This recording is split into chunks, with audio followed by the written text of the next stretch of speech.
I don't know if I should be playing that this morning. Whoa. Kevin Spacey. Coming out. Kevin Spacey. House of Cards. K-Pax. Raped a 14-year-old boy. So what's best? Come on out, Kevin.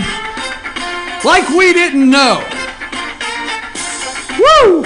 Diana Ross, I'm coming out. We're playing this one for Kevin. This is for Kevin Spacey. Is that his name, Spacey? Is that his name, Spacey? Is that his name? Wow.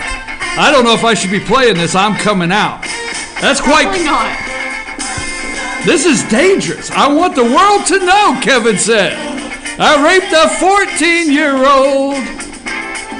That's what he did. What the hell? Why? Oh, I'm sorry. I mean, we're live already. It is 8:01. Kevin Spacey coming out. K-Pax, House of Cards. How did you not know? How did you not know? I'm going to tell you in a minute. I'm your host, BKP. Good morning from the office. North Georgia's only live online morning show. Yes, I have my UGA sweatshirt on. If you can't see it, I get it all up here. UGA sweatshirt. Got my jean jacket. It's a little cold. Baby, it is cold outside. Baby, it's cold outside. That one's for you, baby. It's cold outside. 28 degrees when I left the house this morning. I feel like the phrase, I feel like the weatherman on the radio. Baby, it's cold outside. Get your sweater out because it is cold. Turn the defroster on, the heat up, and bring the puppy. Listen, show the pup. Can we get the pup right from the start? Let me tell you how my day starts. You should get to know us out here. This is Daisy, right? Is this Daisy? Right? Yeah. So I get a text message. I can't take this much longer. So the other day I got a bulldog looking at me right there in the window, right? I got these fangs sticking up, a bulldog like, oh, good morning. So today I get this text message playing on my heartstrings right around, 6:45. Can I bring Daisy today? There's Daisy. Oh my God, I'm looking across. Can I bring Daisy? Can Daisy come to work? Yes, Daisy can come to work. The place has gone to the dogs. The inmates are running the asylum. The inmates are running the asylum. Oh, I better not say that or every Texan on the sideline will take a knee. Oh my God, what all do we have to talk about today? So the owner of the Texans says, we can't let the inmates run the prison. Folks, that's just an old expression that somebody has to be in charge. That's all that is. So the Texans, they showed everyone in our military, all of our men and women paid for it, and they took a knee because they couldn't stand up for the minute and 58 seconds with their hand over their heart. Because this guy said, are you talking about incarcerating black youth males? Do you know the number of black youth males? What the heck? The old guy just said we can't let the inmates run the prison. It's an old saying, somebody has to be in charge. This is one of those days, Monday. Yeah. So Diana Ross. All right, let me just get to this real quick, okay? I'm going to get on to the Mueller indictments. We're going to talk about that because I want to explain something about a grand jury, especially a federal grand jury indictment. I'm not at a loss that the media continues to mislead the American people about indictments, possible indictments. We're going to go through that in a minute. And we're going to go through Hillary Clinton. It's a laughing matter. All of the media yesterday, I watched all 4 of the morning shows like I do, Face the Nation. Oh, my God. Why do I do this? Chuck Todd, Chris Wallace on Fox. Now, I'm not a Chris Wallace fan on Fox News, but I got to give it to him. He had Trey Gowdy on there, had a pretty good interview, and they did talk about the dossier, Fusion GPS. They talked about the Uranium One deal, so I got to give it to him. And then I watched George Stephanopoulos, the claymation doll. George is like one of those claymation dolls, Anyhow, I watched him on ABC. So let's go to Kevin Spacey. And the reason we're going to lead with this is, where is the outrage? Now, Kevin Spacey apologized to Anthony Rapp for alleged sexual advances. Now, did he? Did he pick the guy up at 14 years old, drunk, and throw him on the bed? Because that's what this guy says. So, you know, it's like Animal House. Remember Animal House? When the guy finds out, whoa, you're 14? Ooh, there's all kinds of laws that can be broken there, right? So the kid's 14, and this is the story that's coming out from Adam Rapp, that he's 14 years old. Spacey's drunk. How about that for a defense for every drunk guy in America that went to a party in a sorry, folks, if you don't like it, I can't help it. We're going to tell it like it is. A 16-year-old girl sneaks into the college party. Sorry, folks. And the guy's like, whoa, whoa, whoa, you're 16? Hey, it's the law. You can't break the law. It doesn't matter. I mean, now you know me here, right? I'm a live and let live guy. It's your thing. I don't care who you sock it to, all right? Do what you want to do. I don't get into that. But I don't bother people. But come on, you're either breaking the law or you're not breaking the law. Where's the outrage? This morning that this guy, now who didn't notice, this guy comes out, Kevin Spacey says he's going to come out and live as a gay man. Hell, I thought he's been living as a gay man since he was on like season 3 of House of Cards when he smooched a dude. That's what I thought. I'm like, what the hell? And like, was that acting? Hell no. Let me say it from here. Oh my God, I don't know how much trouble I'm going to get in. No amount of money. I will at least tell you, you don't have to worry about me. No amount of money. Contract comes in the mail, says, look, here it is, $2 million, one gay smooch. No, not happening here. Won't happen here. Sorry. Just trust me. So ever since what, season 4, Spacey's been smooching a dude on House of Cards every chance he gets. And you're wondering, oh, he's coming out as a gay man? Hell, I thought that was a couple seasons ago. You just don't do that, folks. There's no amount of money. I mean, I always liked Frank Underwood. Didn't you like Frank Underwood on House of Cards? And then all of a sudden, like, Frank, what's up? I mean, come on. So, you know, this little thing in South Carolina, private school, military school, you and a couple of the guys, whoa. Anyhow, you know me. I'm a live and let live guy. I really am. I don't care. Do what you want to do. Just don't bring it to me. No. Kevin Spacey decided to come out and live as a gay man, okay? Just hours after Anthony Rapp came forward with his story about Kevin Spacey's alleged sexual advances towards him 31 years ago, House of Cards star took to Twitter tonight to respond after apologizing to the Star Trek Discovery actor and saying he has a lot of respect and admiration for him as an actor. Spacey goes on to say he was horrified by the story and does not remember the encounter because he was drunk. Bill Cosby's at home and saying, what the hell? That's all I had to do? That's all I had to do? Oh my God. Anyhow, I don't know why I started with that, but I just keep thinking, who didn't know this guy? I mean, who did not know Spacey was gay, or is gay, or was gay several years ago and is now admitting to it, rapes a 14-year-old kid and says, I'm sorry. I don't know. I know. That's all just, I should have started somewhere else, right? I should have started with the speculation swirls around Mueller's indictment, looms, and Russia investigation. Now, we're going to get into that, all right? But first of all, let me tell you a little bit we got going on. I'm your host, BKP. Good morning from the office, North Georgia's. I had to play Diana Ross. I'm coming out. Kevin, that was for you, Kevin. North Georgia's only live online morning show, okay? Tell them how they can find us there, Sam. It's gone to the dogs around here. It's absolutely gone to the dogs. Good morning from the office. You can email me at chief@fetchernews.com, or you can text me at 706-889-9700, 889-9700, or you can follow us on Twitter at FetcherNews, at FYNTV. You can follow us there. You can also follow us at Team FYN Sports, which reminds me, at 8:30, Jason Banks, don't forget, 8:30, in about 20 minutes, Jason Banks, director of Team FYN Sports, going to be on here for Monday Morning Quarterback. We're going to do about 20 minutes of talking football. Might even throw a little college football into this morning's discussion.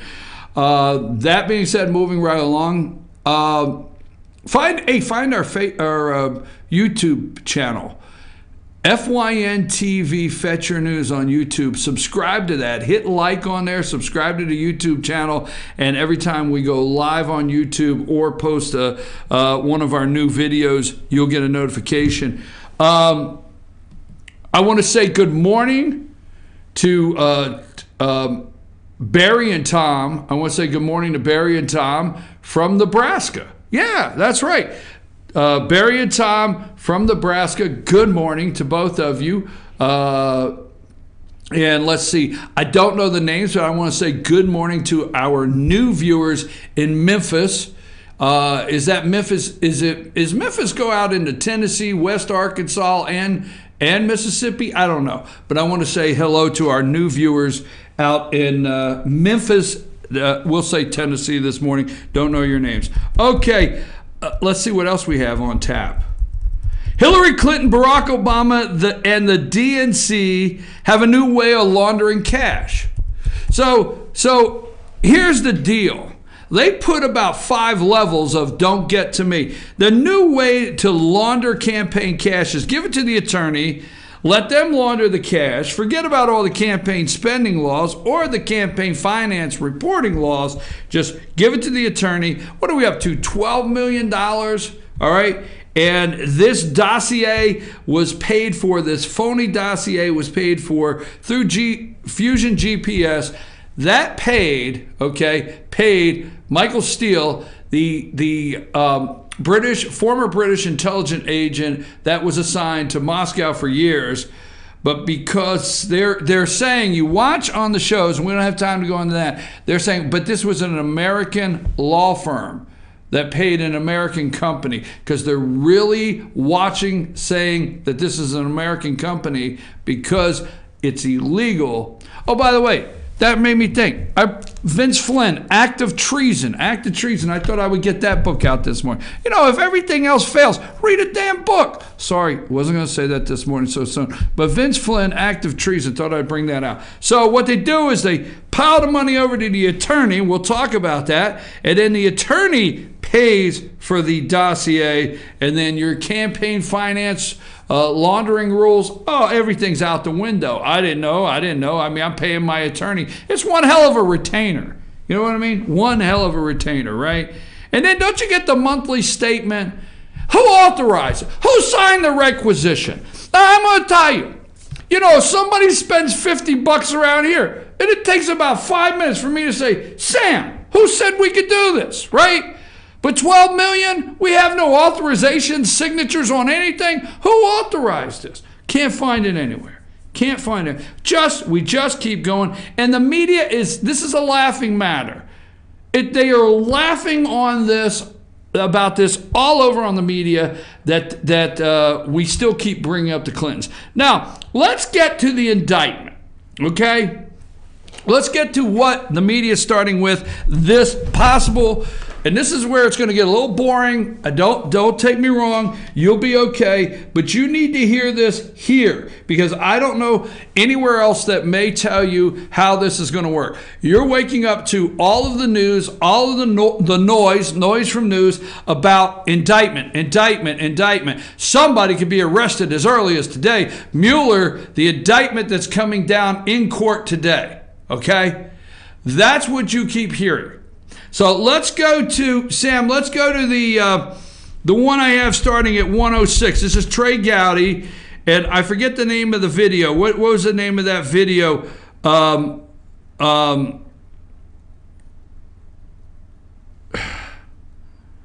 It's the one. Can you tell which one it is? It's about a 14-minute. Okay, now wait. Let me set this up. Chris Wallace is talking to Trey Gowdy. Now, Trey Gowdy's a prosecutor. Okay, this is a background, a prosecutor. All right.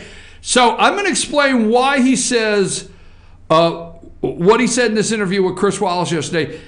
It just takes about a minute and a half. We got to play. And then I'm also going to explain so everybody will relax. Where Trey Gowdy says, hey, you know, Robert Mueller is a stand-up guy. He's okay. He's former FBI director. I'm going to explain why he said that so everybody doesn't get all bent out of shape with Trey Gowdy this morning. But this is important right here because all of your hearing is about the indictment. And this is a clip that not many people are playing. Go ahead, Sam, play this. With the Russians. Joining us now to discuss all this, Congressman Trey Gowdy, chairman of the House Oversight Committee. Chairman, let's start with the report from several news outlets that the first Mueller charges will be announced tomorrow. As a former federal prosecutor yourself, what will you be looking for? Well, first of all, Chris, we don't know who's being charged. Let's assume arguendo the reporting is true. We don't know who's being charged. We don't know what they're being charged for. We don't know the time period. I will tell you this. The only conversation I've had with Robert Mueller, it was stressing to him the importance of cutting out the leaks with respect to serious investigations. So it is kind of ironic that the people charged with investigating the law and executing the law would violate the law. And make no mistake, disclosing grand jury material is a violation of the law. So as a former prosecutor, I'm disappointed that you and I are having the conversation because somebody violated their oath of secrecy. Let's handicap this, though, if you will, sort of expert analysis. As a federal prosecutor, you're quite right. We do not know who's being charged and what they're being charged for. What, if anything, Okay, I wanted to come back to me for a reason because I just needed this much. All right, now, a violation, disclosing grand jury material is against the law. So let me explain to you what is happening here. And, you know, I'm just amazed that somebody won't take the time. You know, let me tell you what I'm amazed by. Baby, I'm amazed that you can go in these newscaster, journalists, CNN, ABC, you can go in you can go in their office and they have their degrees on the wall. Okay? And I'm thinking, when they bestowed this great degree that you have framed on the wall, and then the picture next to it with your mama and your daddy, okay, did you learn anything? I'm serious. That gets me that I sit and watch these people and know you're smarter than this. Maybe you're not, but so why are you lying? Folks, let's look at indictments, okay? Let me tell you what happens. Now, federal indictments, state indictments, local indictments, there are some similarities that are all the same. So let me explain this to you. You're hearing the media say there's indictments coming. You should not know that. You should not know that. You should know that the federal grand jury has made some decisions. Okay? Now, I'm not for sure on a federal grand jury if it's identified the same way, but it's called a true bill and a no bill. True bill and a no bill. All a grand jury does, now listen to me very close, because before the media gets done today, they will have everybody guilty as charged. All a grand jury does is hear from a prosecutor that they feel they have enough evidence to take this to court.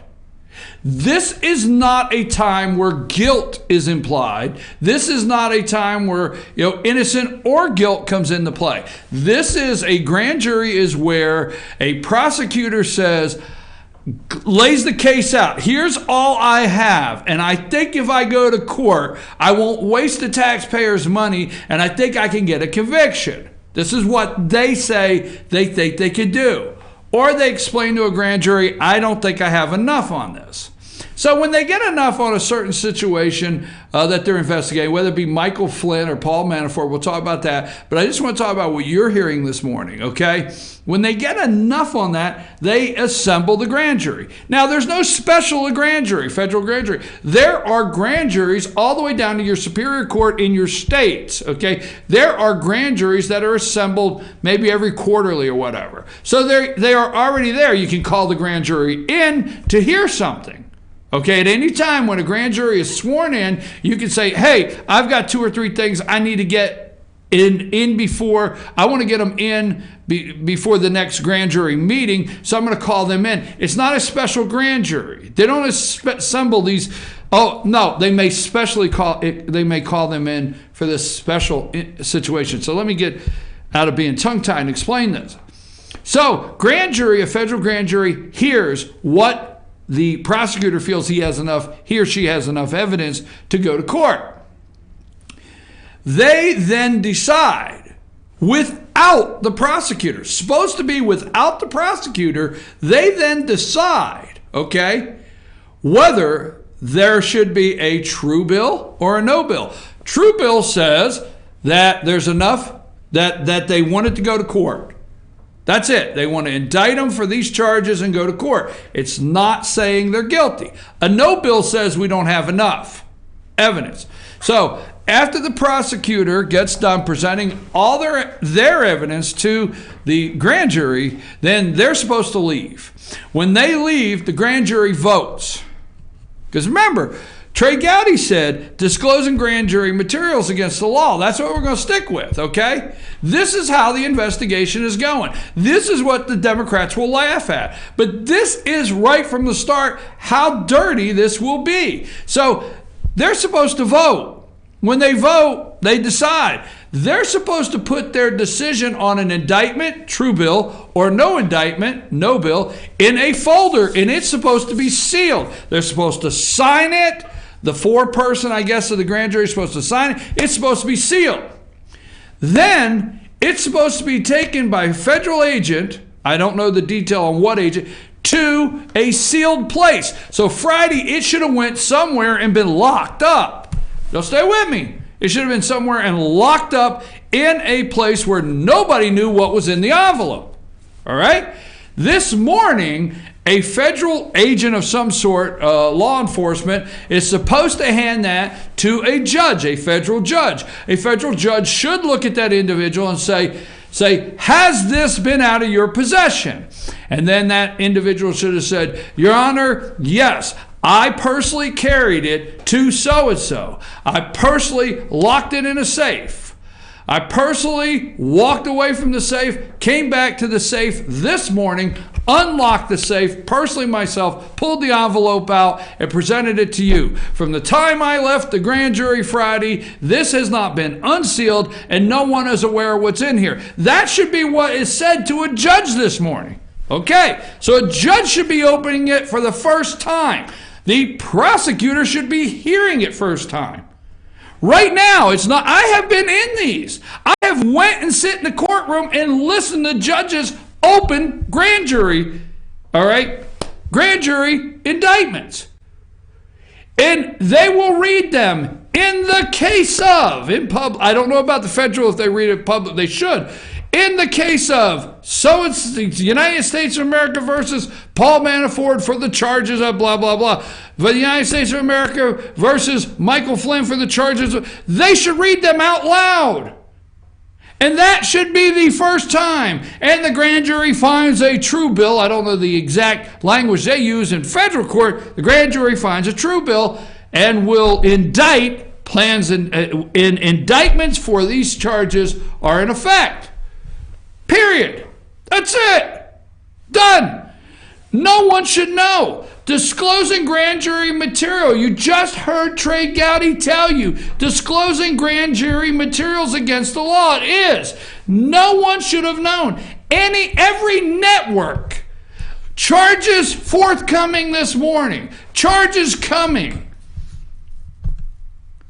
There should be nobody knowing at all by law. Listen, we need to take this serious for a reason. What, as American citizens, have we no protections under the law anymore whatsoever? None. Come on. I mean, is our privacy, is anything, do we have a single protection under the law? Look,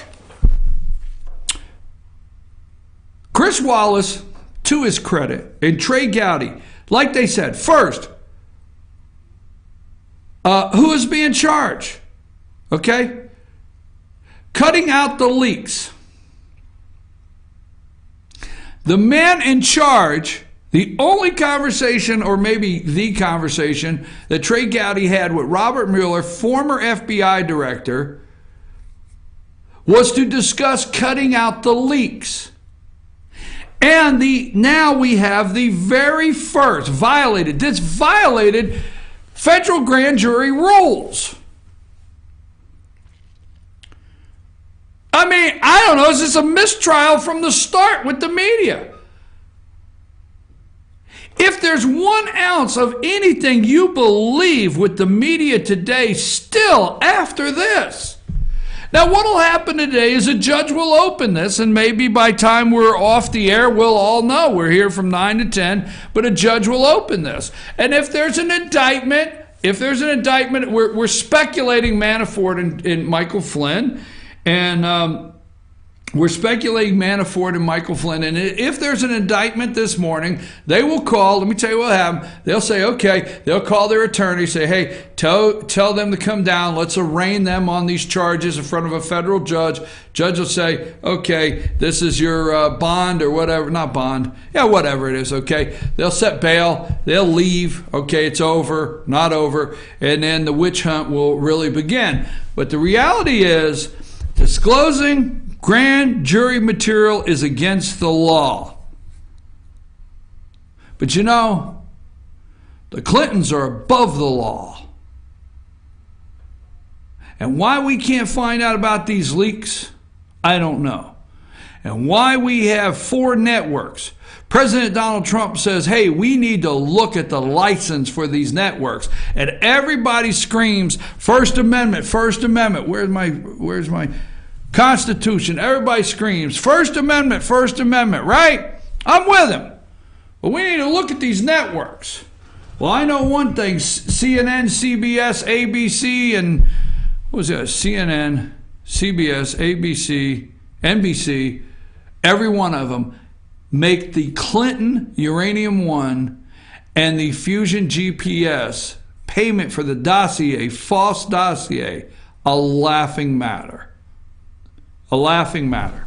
Folks, I'm your host, BKP. That is your federal grand jury. It's against the law to leak that. But who cares? Right? I hope I've explained it very thoroughly of what happens. We'll go into that back at 9. We're going to talk to Jason for about 20 minutes, Monday morning quarterback. We're going to come back at 9. We're going to go through the dossier. We're going to go through who paid for the dossier. We're going to talk several more things. And also, Sunday, I told you about this story, 3 weeks ago, if you watch every day. It's on Netflix. I know Sam heard me say it before. It's called Heroin, okay, on Netflix, a documentary. It's about a lady, the first fire chief in Huntington, West Virginia, Cabell County. I've been telling you that. I told you that Friday on the show. Well, Chuck Todd had the lady on the show, the fire chief on the show Sunday. We're going to talk about that. Opiates! Wow. You know what? Let's see if we can put as many people in jail. There's people dying. Now, I can understand the Trump dossier, and I can understand the Russian investigation has resulted in hundreds of deaths every day in America. Oh, no, that would be the opiate addiction in this country. That would be prescription pills that have led from pharmaceutical companies through pharmacies that have led to the use of heroin, and a couple hundred dying a day. We'll get into that. I'm your host, BKP. Good morning. Like you didn't know, Kevin Spacey had a little wild side. Okay, back after these messages.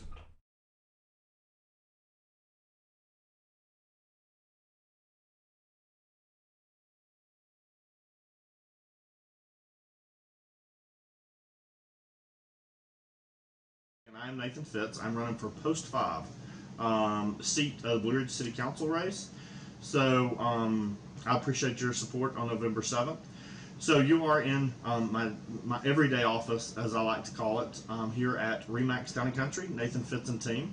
We are a full-service real estate brokerage, and I've been doing this for about 20 years now. and I love what I do. I have a passion for this. The people and the friends that I have made from all over the world over the years has really been great. I'm actually glad that you came in this office today, because if you wouldn't mind, I'd like to show you something that motivates me every day, and it's kind of new, so it's fun to me. But behind me there is a new piece of art that I have, and it says, I don't know if you can see it or not, but it says, "You can't deposit excuses." And I put that up there because it's a good motivation for me every single day, and it helps me push through when things get a little bit crazy around here, which tends to happen. But I also think it could relate well to the council race, because there's a lot of excuses going around out there, which a lot of you may know. And at this point, I think everybody's in agreement. We all just need to unify. We need to come together. We need to make Blue Ridge better for the residents, for the businesses. And so I thought that would, be very pertinent to the race as well. Ace is your helpful place for paint and home goods, tools, outdoor living, and lawn equipment. But did you know Ace Hardware of Blue Ridge is a little bit more? We have hunting rifles and accessories for your next hunting trip. We have Amish furniture imported directly from Ohio. And we have Ace Custom Woodworks for all your custom wood project needs, from cabinets to artwork. Ace Hardware of Blue Ridge. We have your new house in stock.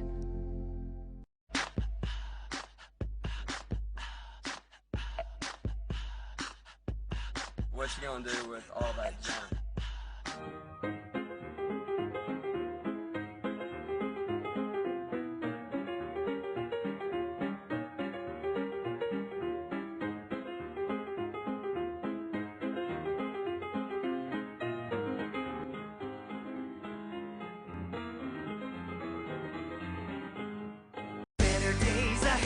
Days Chevrolet in Jasper is dropping the hammer. Over $11,000 off MSRP on new Silverados. Just look what we've done to the price on this new LT Crew Cab. Save over $11,000 and pay just $32,500. And Days Chevy is dropping the hammer in a big way on all new Chevy Malibus. Save over $6,500 and pay just $17,900. The savings are real and they're big at Days Chevrolet in Jasper. Better days ahead, Days Chevrolet. Find new roads.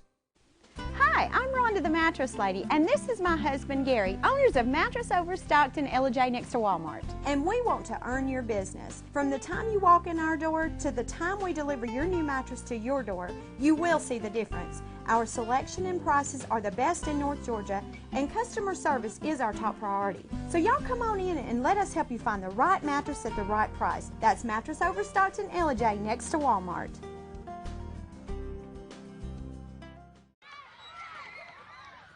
All I do is win, win, win, no matter what. Got money on my mind, I can never get enough. And every time I step up in the building, everybody hands go up. And they stay there, and they say yeah, and they stay there. Cause all I do is win, win, win. And if you going in, put your hands in the air, make them stay there. All I do is win, win. So, I'll tell you what, I'll put you on the spot. How's that? You ready? I wouldn't be surprised if you didn't. All right. Give me two more issues. Pick me two more issues. It can't be infrastructure. It can't be parking. What else can it be? Pick me two more issues. Okay. I'm not letting you go today and get off. Because no you know what I'm doing. No parking. You know what I'm doing now. I'm making an excuse to stay on this porch. Oh, well, that's fine. I'll let you sit here. And no transparency. We've already discussed that. Okay. We've already talked about modernizing the city website, bringing a lot of things up to date there. Let's see, what other issues? We talked about grants. Do we want to talk about parks? Yeah, we've got, good. we got the new park in downtown Blue Ridge. Okay. It looks great. Our city park over where the pool is, it's my understanding as of a couple of weeks ago, the pool has a leak in it now. That pool's been around since I was a kid. Actually, probably before I was a kid. And that playground equipment over there, I know, is outdated and needs to be updated. A couple of years ago, the tennis courts were updated over there. So we have done some remodeling to the city park where the pool is and where the ball fields are, but there's some other things that still need to be done. So that's certainly something the next council needs to look at. Go for it. So, so roads is the other thing that needs to be looked at. I've had a lot of emails, a lot of calls on different roads in the city that you guys as citizens are requesting that need to be fixed. Some of you guys have waited 2 and 3 years on roads to be fixed. Obviously, it all goes back to funds and having the money to fix some of these roads. But there are a lot of roads in the city that need to be repaired. Over like State Street, over behind the what they call the county barn or the state barn, behind Circle J Steakhouse. Some of those roads need to be patched and fixed over there. Of course, Davis Street was an issue down Ada Street. There's several other roads over by the fairgrounds that need to be repaired. So repairing our roads and our streets and our sidewalks are constant maintenance, and that's something that certainly we're going to be focused on as well.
Hey folks, we're back. I'm your host, BKP. Good morning from the office, North Georgia's only live online morning show, and it is time for Monday Morning Quarterback. Let me first say that we understand our FYN TV stream on your desktop computers may be having a problem, but we think and understand phones and tablets, it is playing properly. So the tech people that we stream through are handling that now. And also, don't ever forget, you can go to our YouTube channel because we're streaming there, correct?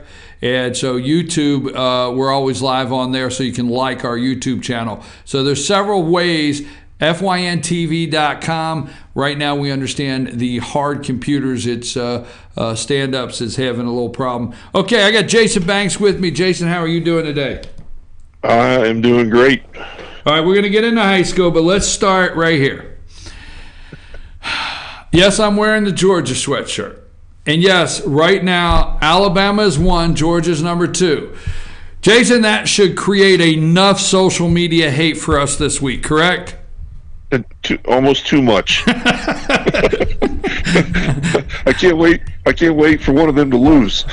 You know, there's a couple people, and I love them, but there's a couple people on social media I know real well that, like, at some points in the season they absolutely hate Georgia's defense. You know, oh, that was the worst, blah blah. So I screenshot that. And about this time of the year, you know, when they're cheering, I'll say, it just seems like it was just yesterday. You love their defense, but you know, is that cold? Yeah. But for you Ohio State fans, okay, I was telling Jason during the break, it's only like once every 25 years where the stars align. And Penn State is sitting at number 2, and they lose to Ohio State by 1, and I live out a Saturday of everybody can't stand Penn State. I'm a Penn State fan from a kid, man. I got my Georgia on, but so, man, social media was wild. How about the guy that had the sign? I love that Florida sign. He said, if I wanted to go to a school that got beat this bad, I would have went to Tennessee. So, what do you think? What do you think here? We got Alabama 1, Georgia 2, Ohio State, Wisconsin top 5, Notre Dame and Penn State dropped to 7, and Oklahoma, which you're fond of, is at 8. Jason, you got a little thought on the Alabama Georgia, or do you want to stay away from that? I won't get into it. I'll say this. I mean, all the Georgia fans are saying they won Alabama now. They're so excited. They beat Florida's second string, basically, and I mean, they deserve it, but they're going to get what's coming, I think. I don't know if anybody can beat Alabama. Well, Ohio State, that's just all I'm going to say. Yeah. Let's move into some less contentious area, okay? Before we get to high school, Saturday, folks, Team FYN Sports, your hosts. I arrived down here at Huff Mosley Stadium at Gilmer and started with 6-year-olds at 9 o'clock and ended with 11-year-olds, Jason, at 6 o'clock at night. Thank God I like the Park and Rec department down here, but we love the kids, and we got the Super Bowl. We got the Super Bowl this coming Saturday in Fannin, do we not? Yeah, we do. I'm excited about that 7U showdown between Fannin and Gilmer. They both won big this weekend, and they're really good. But yeah, we got Super Bowl, so we'll be out there all day Saturday, tweeting from the sidelines. And Fannin has the 10-year-olds going. I mean, there's a couple going to the Super Bowl, folks. Jason Banks is going to have every update from this past weekend. Going to have the highlights of the Super Bowl. Everybody for the Park and Rec teams from 6 and under all the way up to 11. That'll be at Fannin. Is that at the high school Saturday? Is that where they play? So that's right. Come out and watch some great football, little kids. It's a lot of fun. Instead of these big grown men that get millions of dollars, these kids are out here having fun. You can enjoy it from 6 years old to 11. Fannin Rebels High School right there at the stadium, the Super Bowl this Saturday. What time does it start? Does it start at 9 o'clock like it did this past? I believe it does. I'll have to double check, but I'm pretty sure it starts at 9. Go to FetcherNews.com and find it on our website later today. Jason will have everything up there. Now we're going to move over to high school. I just want to make a brief note. It's the Smoky Mountain 1A football standing. I know for you in Georgia, you don't keep up with it, but FetcherNews.com is in Cherokee County, North Carolina, and that division is shaping up to be interesting. Cherokee is 5-0, Swain is 5-1, Murphy is 4-1, and then Robbinsville gets down to 2-3, Rossman 1-4, Hayesville 1-4, and Andrews 0-5. But those top three, Cherokee, Swain, and Murphy, and I know week before last, Murphy lost to Swain, but only 2 points or something like that. So that's right. This upcoming Friday, folks, we're going to be on the sideline. This is going to be the Team FYN Sports game of the week. Jason, I wanted to see Pickens play Heritage. That's Friday night, right?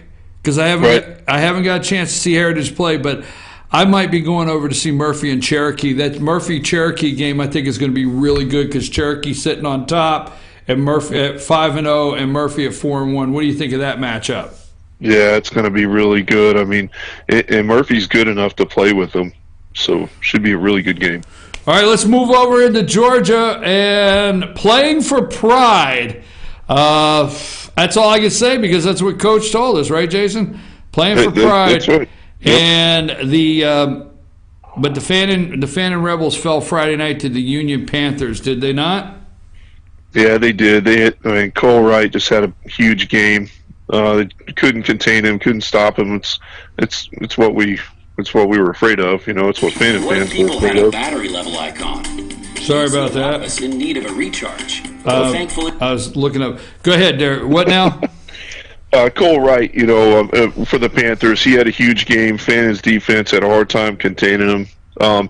Did get a little bit exciting because they changed their strategy for this game. We saw Jonah Henry, who's a defensive back, come in and run the football some for the first time this year, really.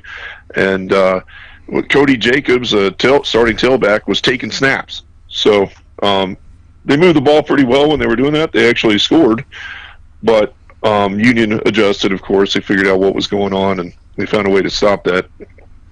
So, but it was an exciting game to watch. I mean, Union's so explosive offensively that they kind of ran away with it early. Earlier in the year, after the GAC game, early in the region play where Union played GAC, Cole Wright, his mobility wasn't up 100%.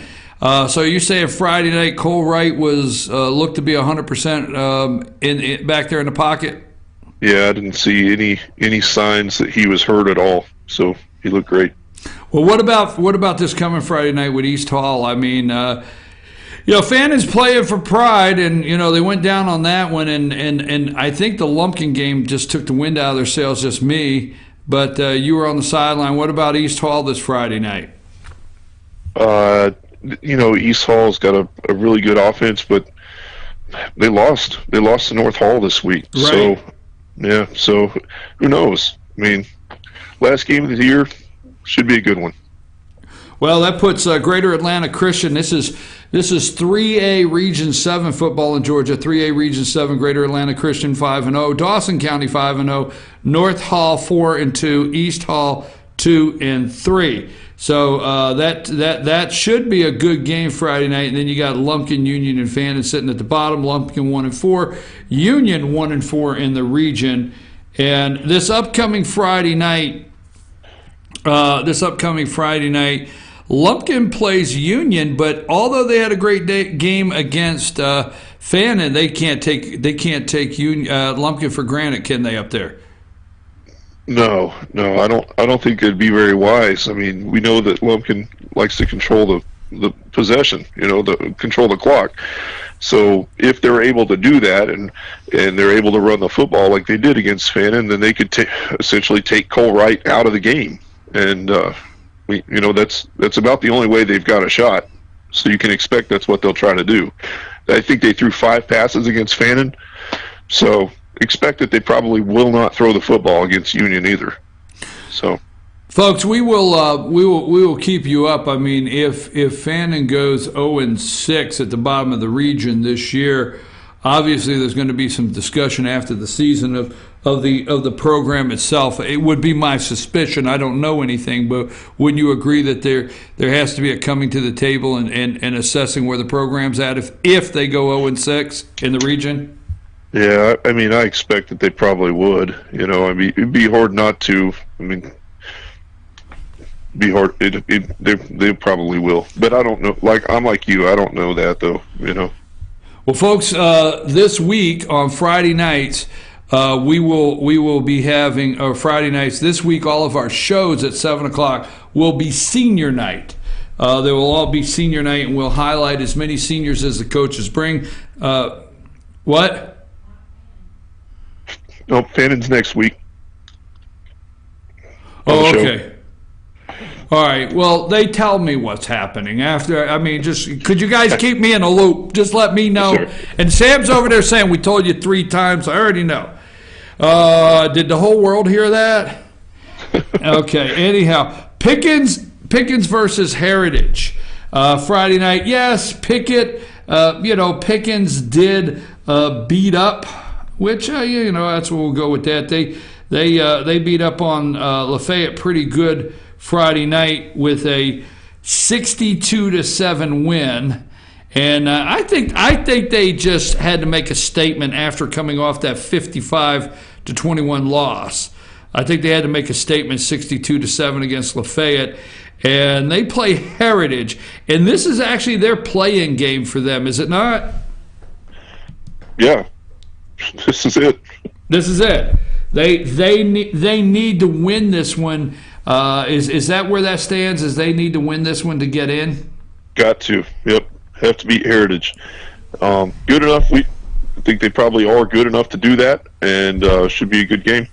Heritage really good though. Well, we're looking at, and this is Quad A Region 6, Quad A Region 6 high school football in Georgia. Ridgeland sitting at top 5-0, and Friday night did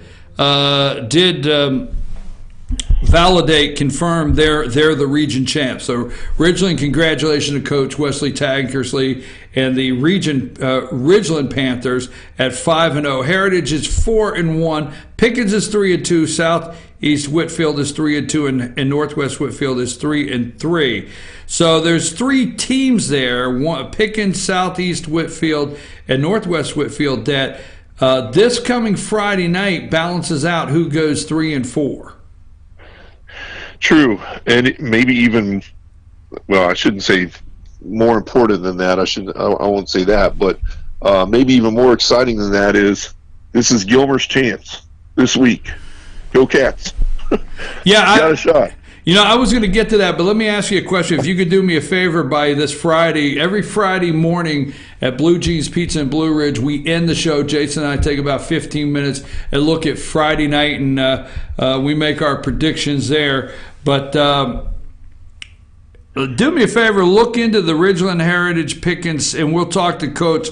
The Pickens, Southwest Whitfield, Northwest Whitfield, because if they lose the Heritage, the Northwest Whitfield, or if they lose the Heritage, that 3-3. I'd like to see if they end up 3-3. What the balance is, what happens there. Yeah, right. I'm not sure, but I'll find out.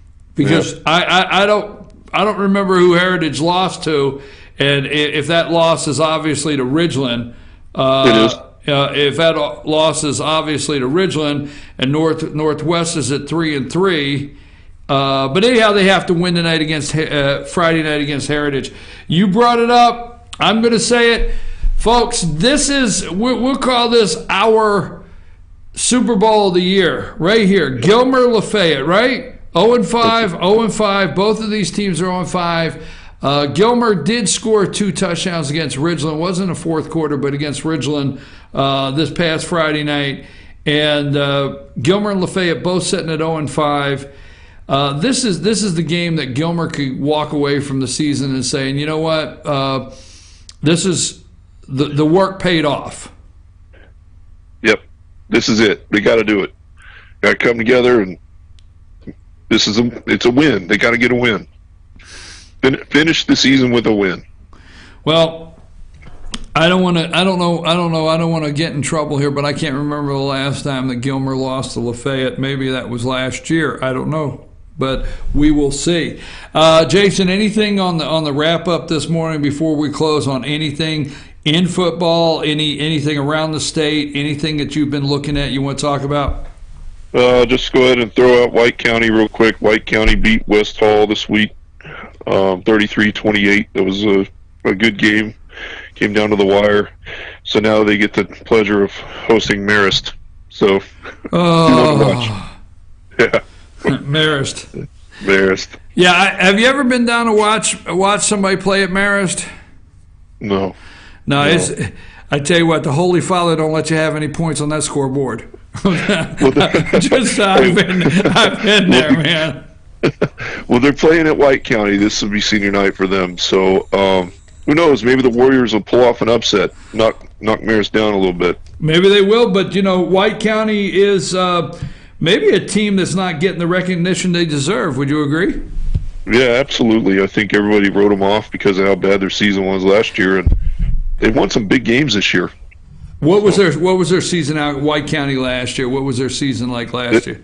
Yeah, they were 1-9. I'm not 100% sure on who they beat, but you can expect a 1-9 season. That's basically Gilmer this year if they win this Friday.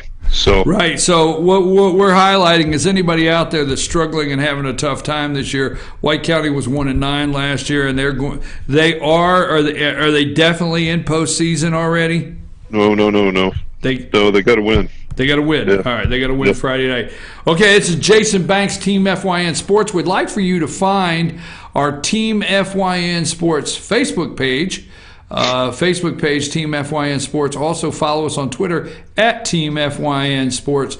And then go to FetcherNews.com, and it's up there. It says Team FYN Sports is the tab. You click on that. Everything we got going on, we post there. Our players of the week, anything and everything we got, from schedules, highlights, and the Super Bowl for 6 to 11-year-old. Jason, I appreciate you, buddy. I will get with you a little later today, go over a couple things we got going on this week as far as shows. And you have a nice week. Great. Thank you. All right. Jason Banks, Director of Team FYN Sports. We're going to take a brief break, and when we come back, are we still talking dossier? Are we? I know. The World Series. I know. You want to talk about the World Series. Okay, we'll talk a little bit about the World Series when we get back. Maybe you want to talk about it. Are the Yankees in the World Series? I don't think so. I'm your host, BKP. Good morning. I know it. George, there's 3 things. Let me tell you a couple things on social media. Okay?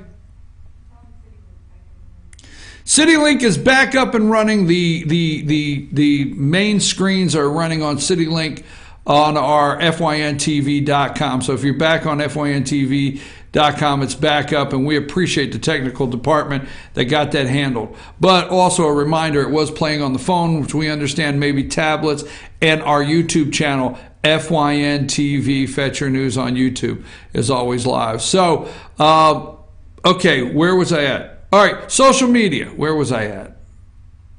Social media this weekend. 3 things. I think I'll give them to you when I come back. Why spoil it now? It's my opener. Social media. Folks, let's take a break. We'll be back right after these messages.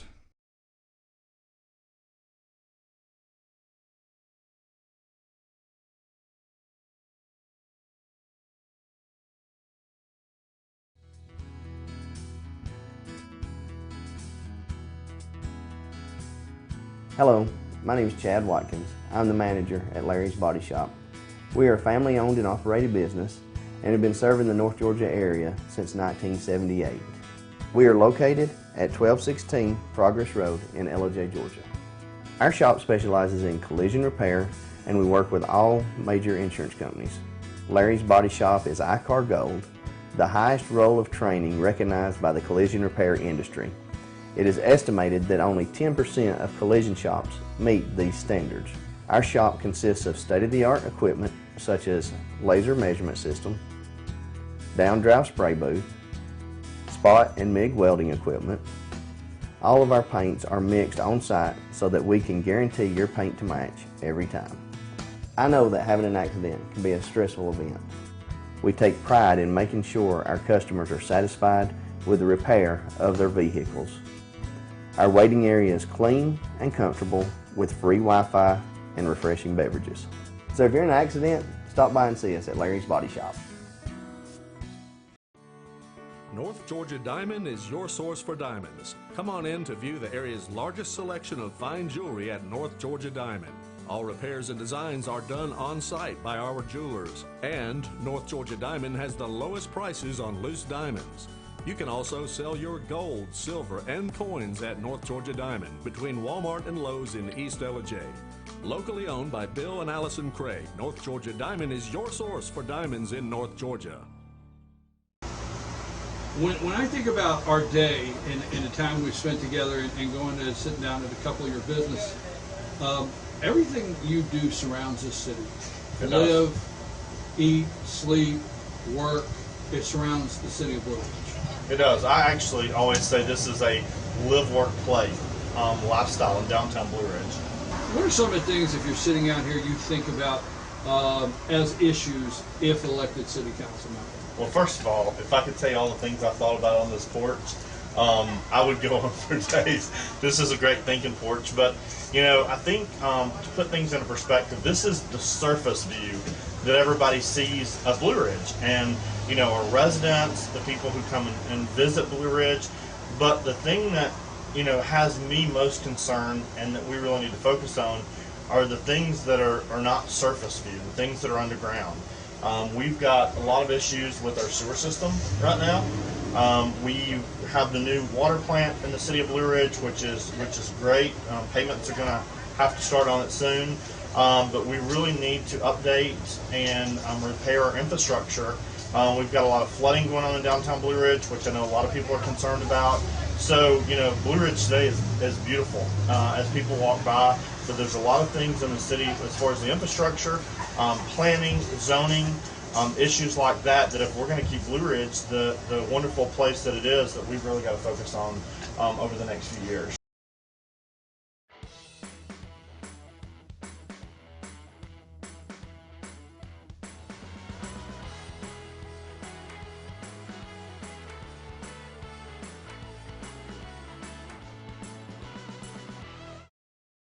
Circuit World, brand name merchandise at unbelievably low prices.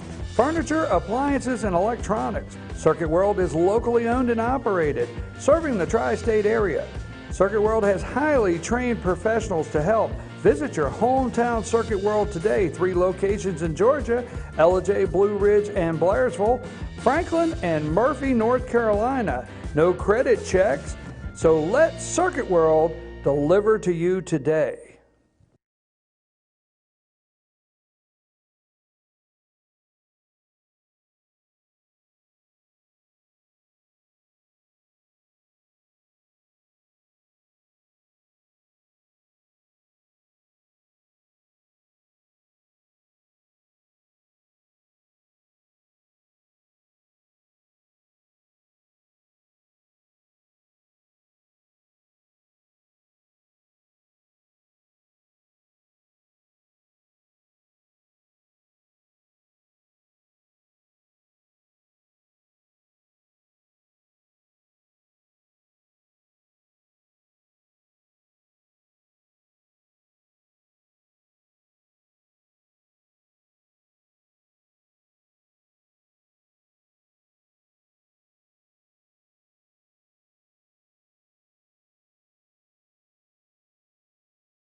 Okay, folks, we're back. I'm your host, BKP. Good morning from the office, North Georgia's only live online morning show. We do have our stream back up and running on FYN TV, but as we always tell you, you have the option of going to YouTube and finding FYN TV, Fetcher News Live channel there, and becoming a subscriber, watching there.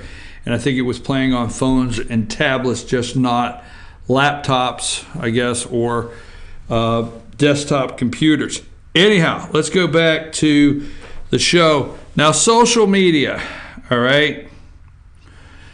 This weekend, three things. Number one, I know you got all excited over a snowflake. Man,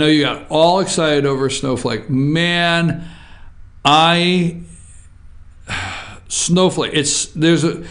I don't know the last time I've looked to see so many decks, your back deck, with a snowflake on top of your grill that you took a picture of and posted. I know everybody's like all upset with me now. Okay. So, all right. So the snowflake, we got those pictures. Second, UGA fans. Tennessee haters, Tennessee fans that gave up on the team, Florida fans that said if I wanted to watch a team this bad, I could have went to Tennessee. Oh my God, through the roof. Stop putting the two meth addicts with their teeth all rotten out saying Tennessee fans be like, bring on Alabama or whatever. Okay, so we got your snowflake. Got your UGA post. Last but not least, your Halloween costume. Oh my God. Thank God for social media, because I would have never known what you were wearing for Halloween. I had nothing else to do. I said, let me go on here because everybody's dressed up for their trick-or-treat party, Halloween, masquerade ball. I am getting one dirty look from the. So tell me this, riddle me this, Batman. What is social media for if you don't want people to share things? I was okay till you asked me to riddle this, Batman.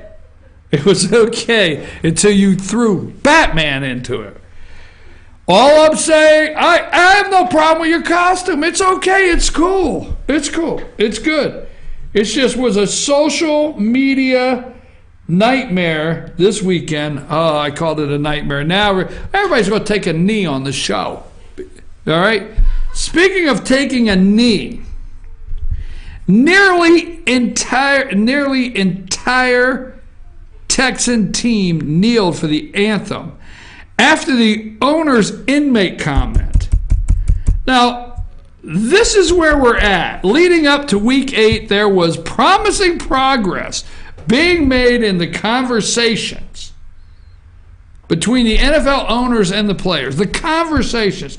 Do you realize the conversation surrounds just being patriotic for a minute 58 and standing for our national anthem? I mean, you know what? If you stand for a minute 58 on 159, you can go back to beating the hell out of each other. 158, stop, right? I mean, it's even in war, they stop when they hear the national anthem. Stop, nobody shoot each other, and then they go right back. Anyhow, then the revealing article from ESPN pointed out comments by Texas owner Bob McNair. We can't have the inmates running the prison, McNair said, according to the story.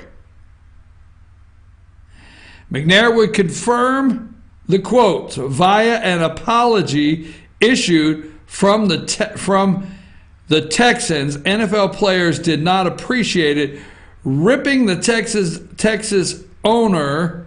Texans owner, one of his own players, wide out. DeAndre Hopkins even left practice as a result of the I can't even practice, man. I can't practice. Did you hear what he said? Oh, there ain't no way I can run the 40 now. Really? No, ain't no way. Ain't no way. Block? Me block? No, man. No way. I'm so furious. I'm just furious, man. I got 3 cousins in prison. You know how that makes me feel knowing my 3 cousins in prison right now? Huh? El Ray, John Way, whatever. I'm serious. I'm like, oh. It's the only way you can look at it, folks. The old expression, God forbid, you can't let the inmates run the asylum. You can't do it.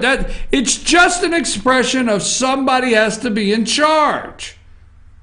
There has to be order. Somebody has to be in charge. Somebody has to be running the place. Okay? It is a very old expression that I doubt Bob McNair made this comment referring to any of his players as prisoners, referring to any of their brothers, sisters, aunts, uncles, anybody that's doing time on the rock. You know, they should bring in Barney Fife and let Barney Fife say, here on the rock, there are 2 rules.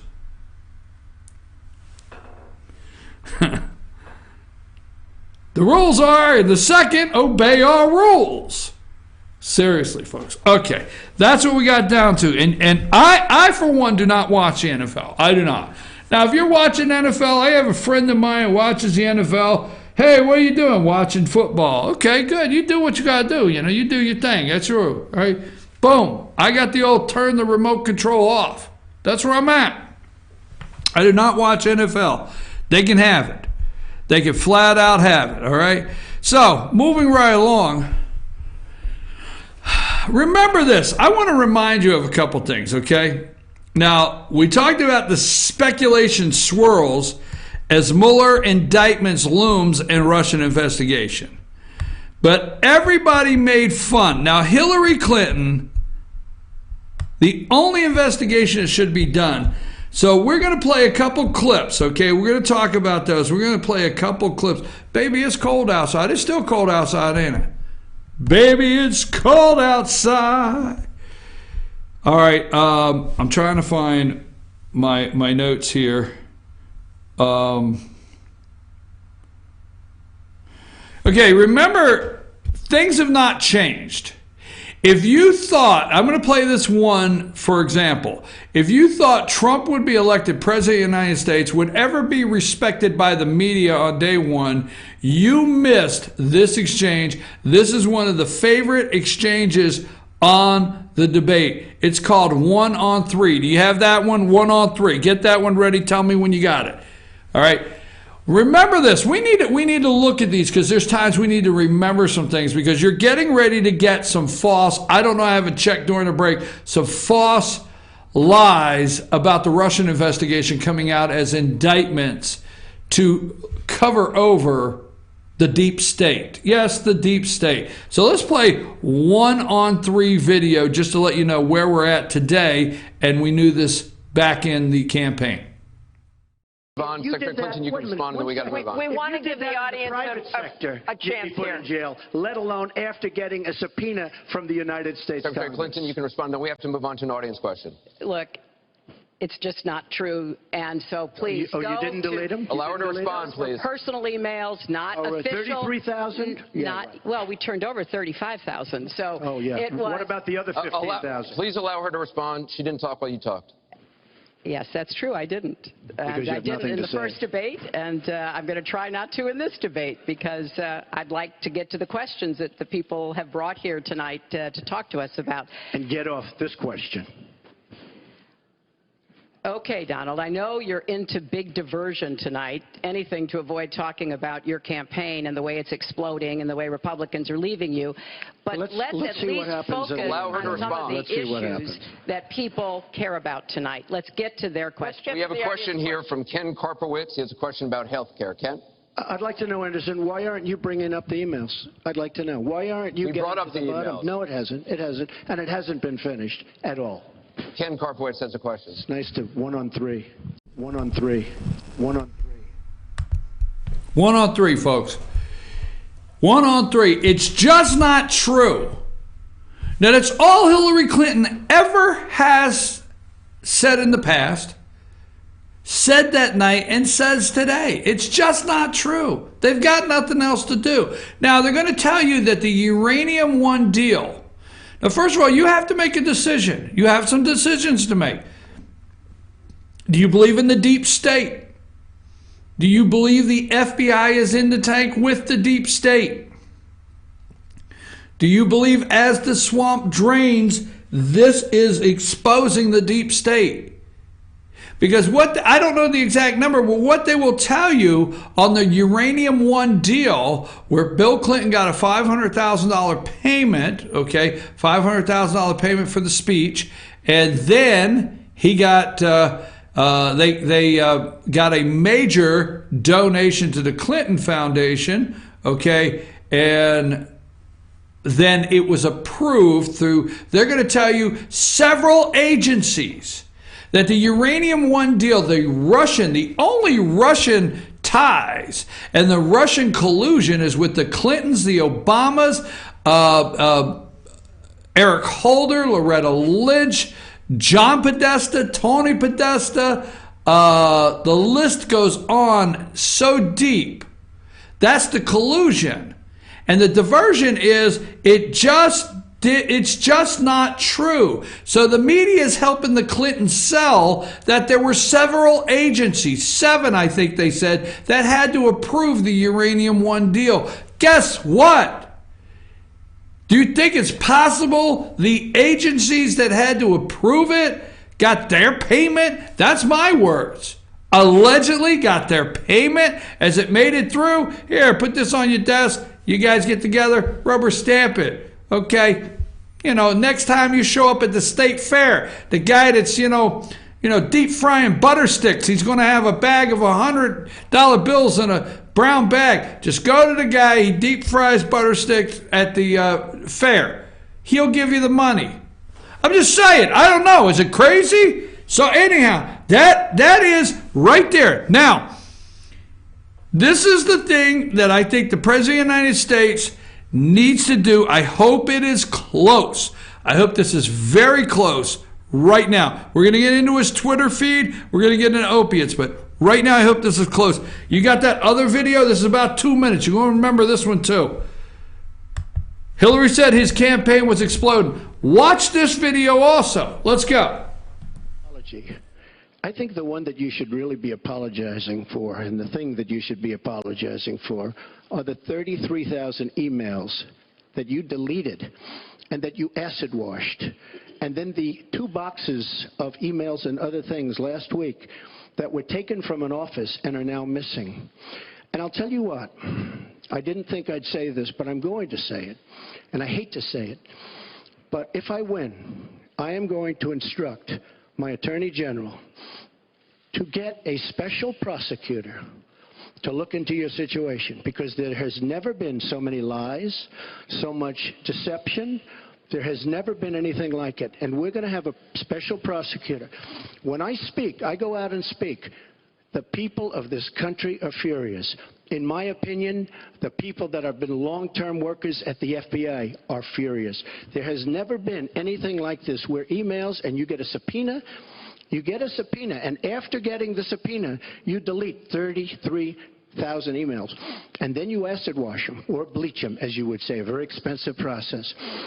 So we're going to get a special prosecutor, and we're going to look into it, because you know what? People have been, their lives have been destroyed for doing 1/5 of what you've done, and it's a disgrace. And honestly, you ought to be ashamed of yourself. Secretary Clinton, I want to follow up on that. I'm going to let you talk about email. Because everything he just said is absolutely false, but I'm not surprised.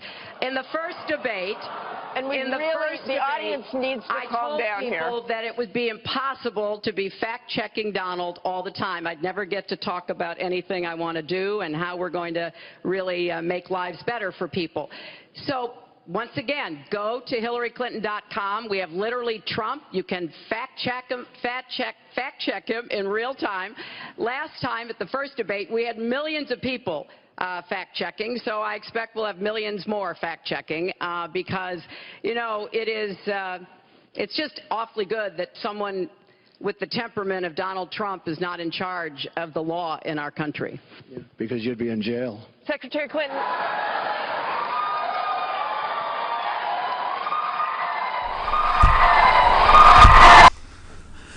Hillary Clinton needs to go to jail, folks. You would be in jail, okay? Now, those 33,000 emails, bleach bit. Remember, we did the story. We worked on it here. Brian Pagliano, remember Brian Pagliano? All right, bleach bit, okay? Remember the FBI story that they tried to sell us, James Comey, that she busted up, they busted up like, what, 7 or whatever of her phones with a hammer? You remember she took her phones into the no cell phone area of the State Department. She just walked in. Let me give you a brief reminder. The State Department has an area where no phones, no devices are allowed. They're not allowed past this area. That Hillary Clinton was set up with a government computer. She was set up with government phones, that when she walked in as Secretary of State, when she sat down, she had all the technology she needed, but she had the nerve that she would just carry her phone in, knowing it was not allowed past the point, and lay it on the top of her desk, not caring. Okay, 30-some thousand emails. What did we miss? The American people, this is where we learned what bleach bit is. Okay? And what did she cleanse in those emails? Maybe emails that said that she authorized, or her campaign, or Deborah Wasserman Schultz and her authorized payments for this fake, phony dossier? What was her defense? It's just not true. It always has been their whole life. It's just not true. What was the other one, right? Everything he said is absolutely false. Just the other day, she came out and said, "Oh, it's all baloney." When they're trying to divert the attention from the Russians buying $100,000 worth of Facebook ads, so they're trying to come after Obama and Hillary's just popular to come after. It's baloney. And he said you would be in jail. Let me remind you, Mr. President, you said, Mr. President, the people of this country are furious. I'm going to remind you today, we are still furious. We've known this all along. We knew this would come out sooner or later. We don't want Kenneth Starr. I don't have time to go into Kenneth Starr. Special prosecutor, Clinton's, the cigar, Monica Lewinsky. I don't have time to go into Kenneth Starr. We want a special prosecutor. We want Hillary Clinton in jail. We want a whole list of people in jail. I do, okay? So don't worry out there, folks. Hey, wait a minute, daggone it. How do we put up, this is the Trump comfort zone. Where the heck has that been all day? The Trump supporters are going to get a lot of grief today. So welcome to the Trump supporter comfort zone.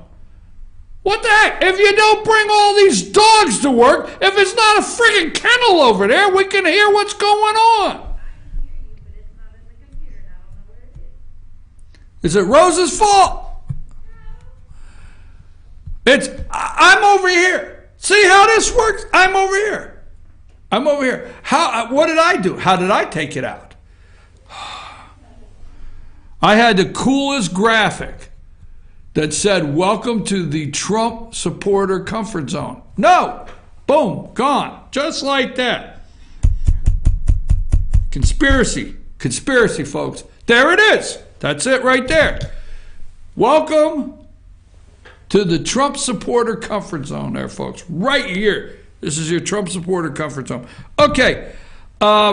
We won't get deterred. The direction, nothing will change for us, no matter what the indictments may say this morning. We talked about that. I want to move over to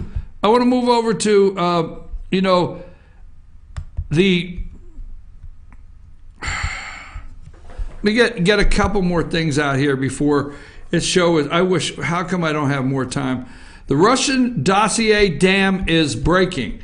Now, we know that this, and I want to find the one here. I promise I'm going to find this right now. The Obama campaign fund here, all right? Let's open this one up.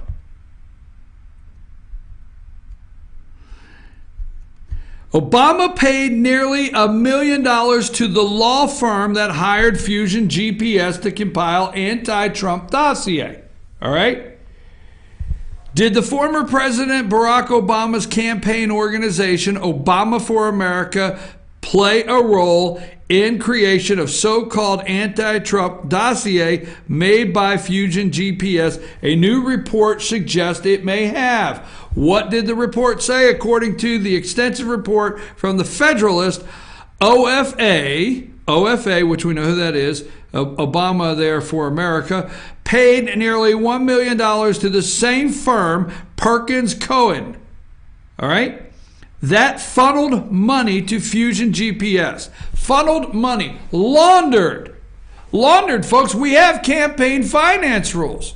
So what you do is you pump millions of dollars into a law firm, and they can do research and just circumvent every law and every campaign finance law we have in this country.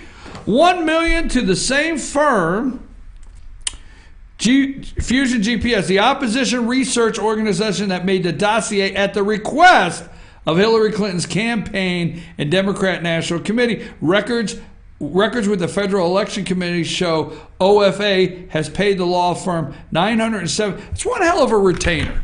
$1 million retainer. Since April 2016, the Federalist report, the dossier began to be compiled sometime in spring 2016 after the Washington Free Beacon ended their relationship with Fusion. Now, what they came out and told you, okay, and this is paraphrasing, these are my words. What they came out and told you is that the Washington Free Beacon, which I read, many of you read out there, that conservatives started the dossier.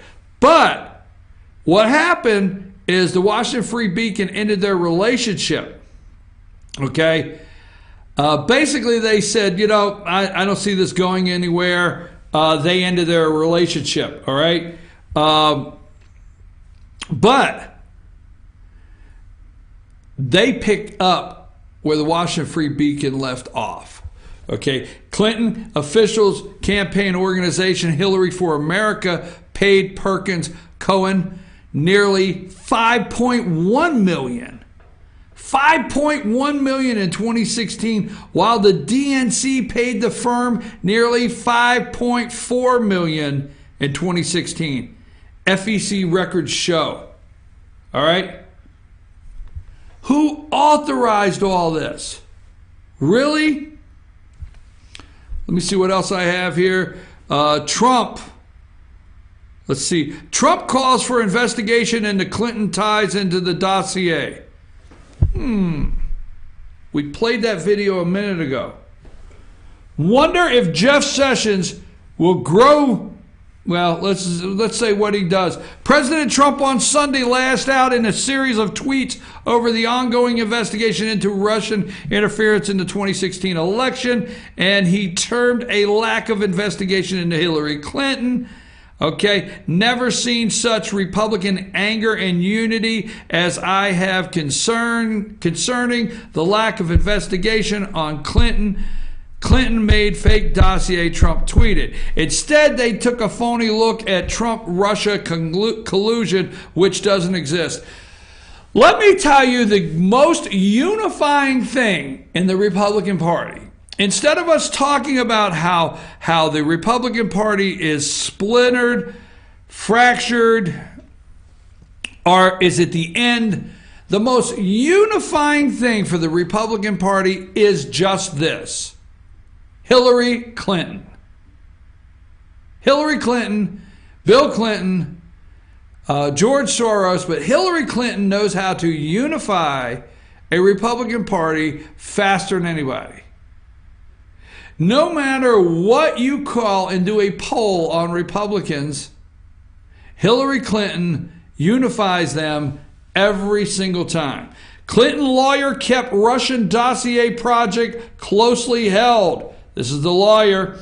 When Mark Ellis, general counsel for Hillary Clinton's presidential campaign, hired a private research firm in the spring of 2016 to investigate Donald Trump, he drew from funds he was authorized to spend without oversight by campaign officials, according to a spokesperson for the law firm. The firm hired by Ellis, Fusion GPS, produced research that resulted in a dossier detailing alleged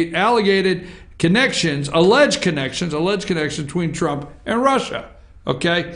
The campaign and the Democratic committee. Deborah Wasserman Schultz. Let's see, wasn't it just recently that Deborah Wasserman Schultz, IT person, was on the payroll? Was it just recently that Deborah Wasserman Schultz, IT person, had ties?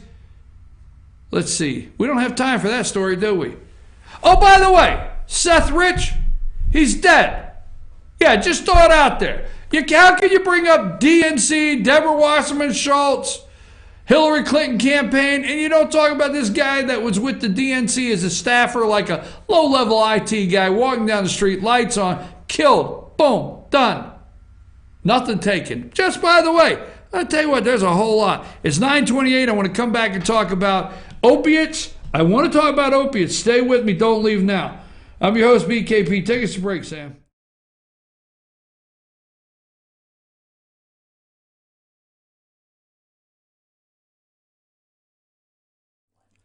In 1981, Reed Nicholson began selling tires out of an old barn in Mineral Bluff. Little did he know that he had just laid the groundwork for the most trusted names in automotive services in the Blue Ridge area. In 1997, Nicholson Tire Center became what it is today, holding the same values of faith, family, and great customer service. 2 locations to serve you, and the Blue Ridge location is currently expanding to offer fast service and the largest U-Haul provider in Georgia. Nicholson Tire Center, Blue Ridge, and Mineral Bluff. Broken Bull, located in beautiful downtown Blue Ridge at Sycamore Crossing, is locally owned and operated. Our Simply Noel selection is the largest around. We have a great selection of unique clothing and several lines to choose from for men and women. We carry a beautiful variety of handmade jewelry from Blessed Be and others. All kinds of gifts, starting to carry shoes this fall as well. Come visit us on your next trip to Blue Ridge. We can't wait to meet you at Broken Bull, located in downtown Blue Ridge.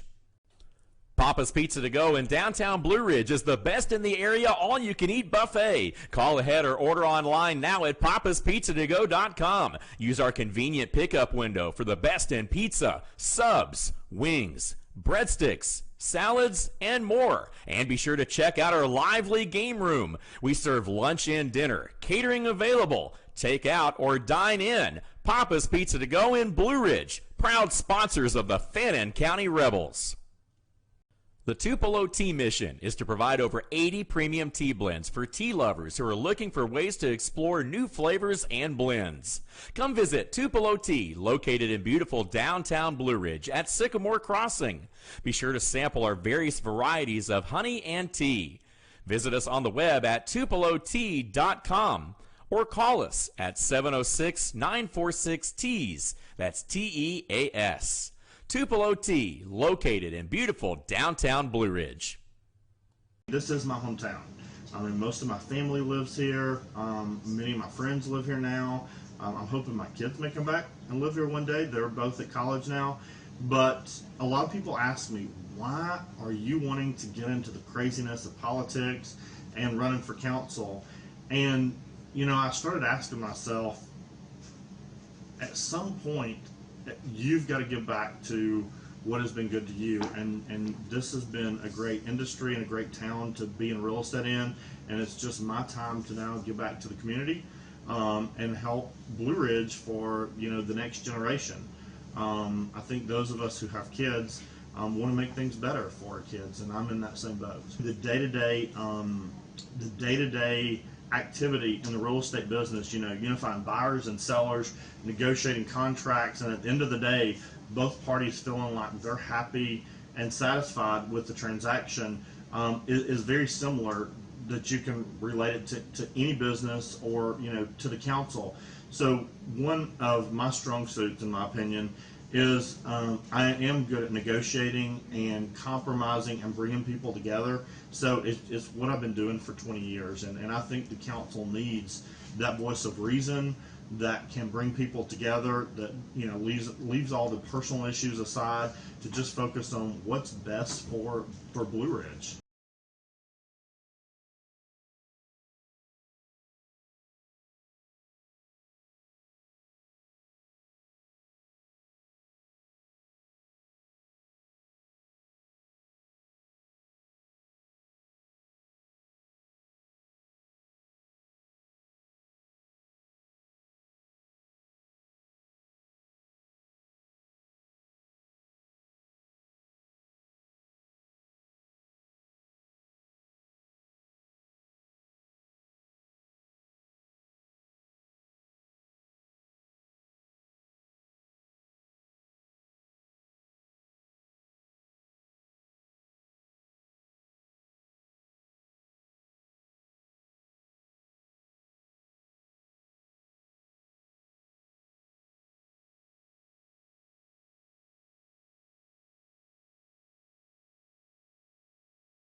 Okay, folks, this is going to be a rapid 30 minutes.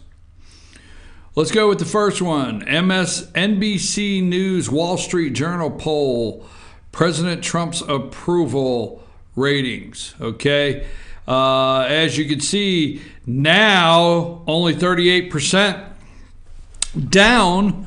Now, they never give you the margin of error, right? It's 3.27 margin of error, plus or minus. So it could be close to the same as what they're calling it in September.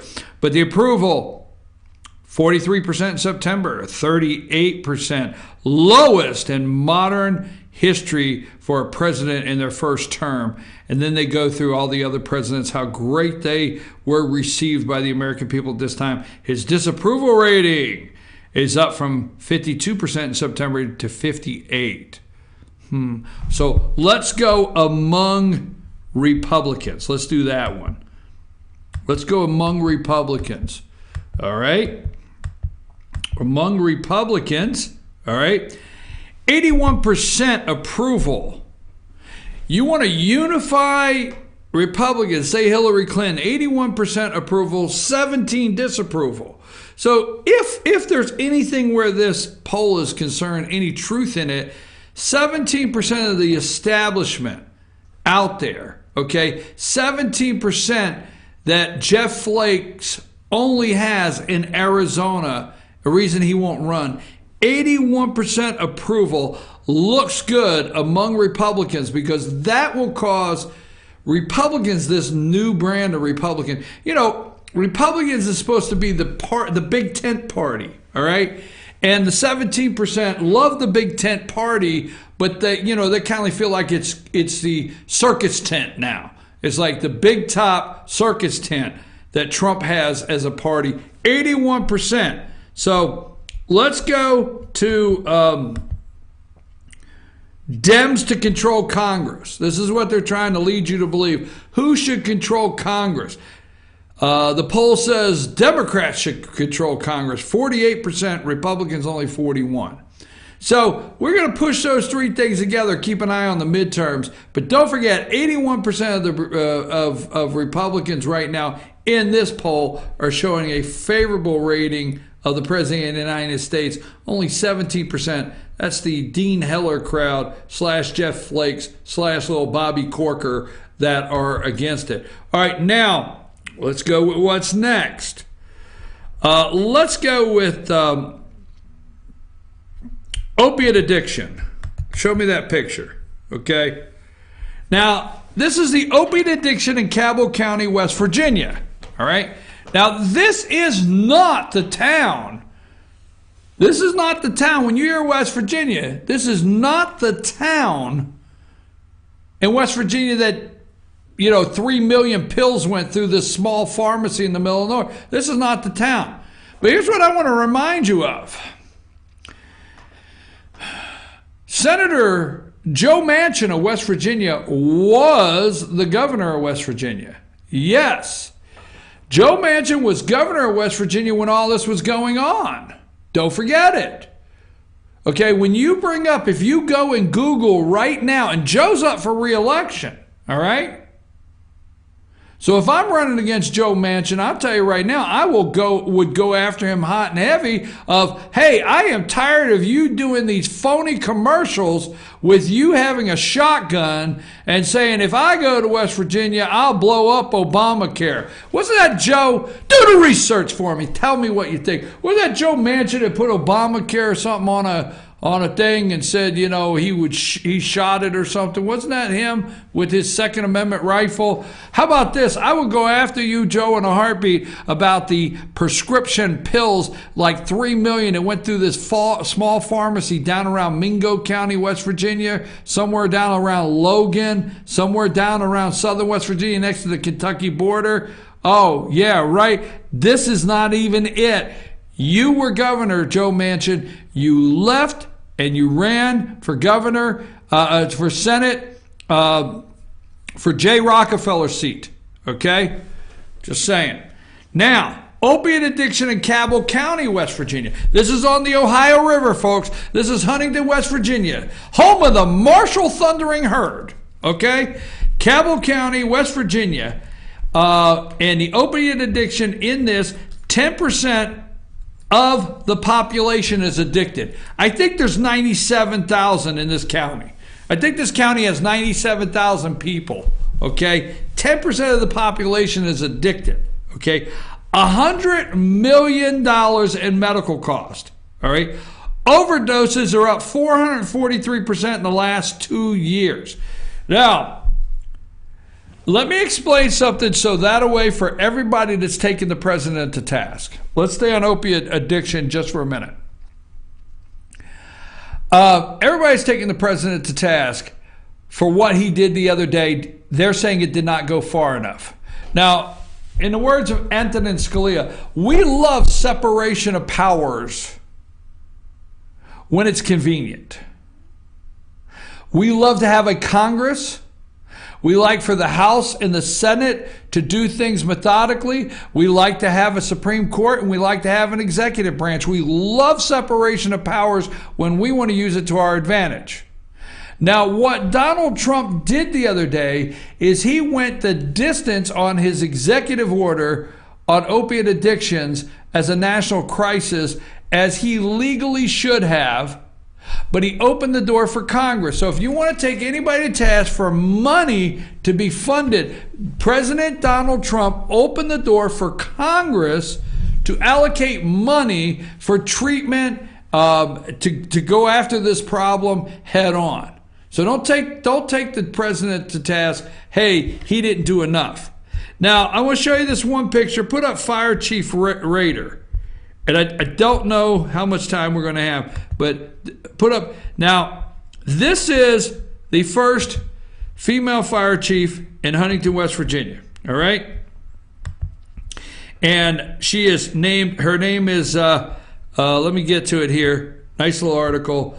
Huntington Mayor Steve Williams has submitted his appointment to make Jan Rader the first fire chief of Huntington, West Virginia. This was in 2006. So this lady here, if you go to Netflix and you watch the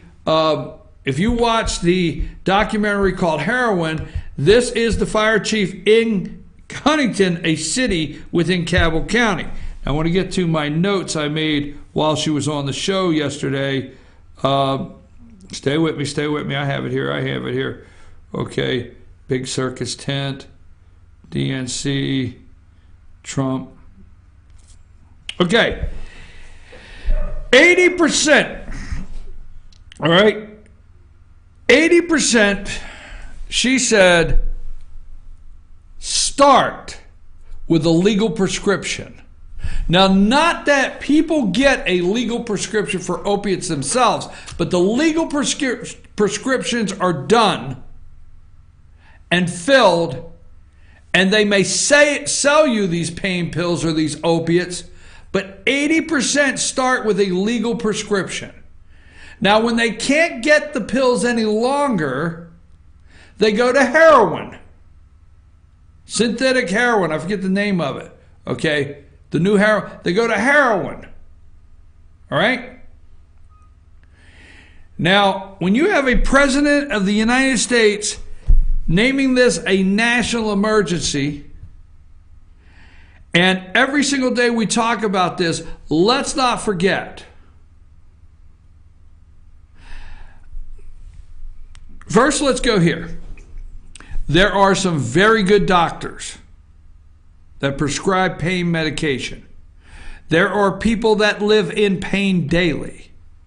Pain is the hardest thing to diagnose.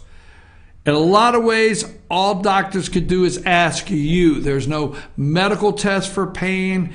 There's that I'm aware of. There's no real way to say this is your level. That's why when you go in the doctor's office, they got a 1 to 10, and they got a smiley face to a frown face to tears coming out of your eyes, and they say, from 1 to 10, where is your pain?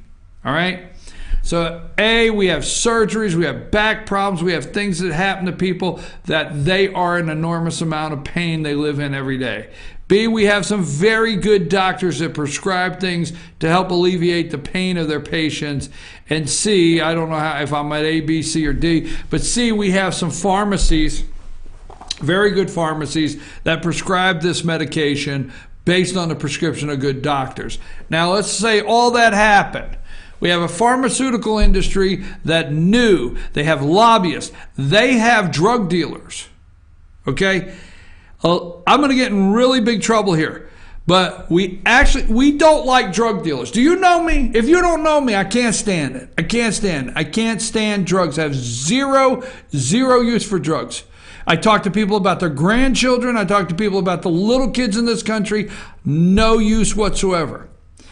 Nothing bothers me anymore to see the beautiful little kids, grandsons, granddaughters, 10, 11 years old, playing football. Let me tell you something. I watched a football player last year on the sideline, one of the best running backs I've watched in a long time, play with grit, hard, good kid, in jail with heroin right now. In jail, heroin. I'm tired of it. If you don't know me, let me be clear right now. Zero tolerance for drugs. Zero. That's me. I don't care how nice of a haircut. I'm going to be serious. I don't care what suit and tie you wear. I don't care how nice your car is. I don't care how you look.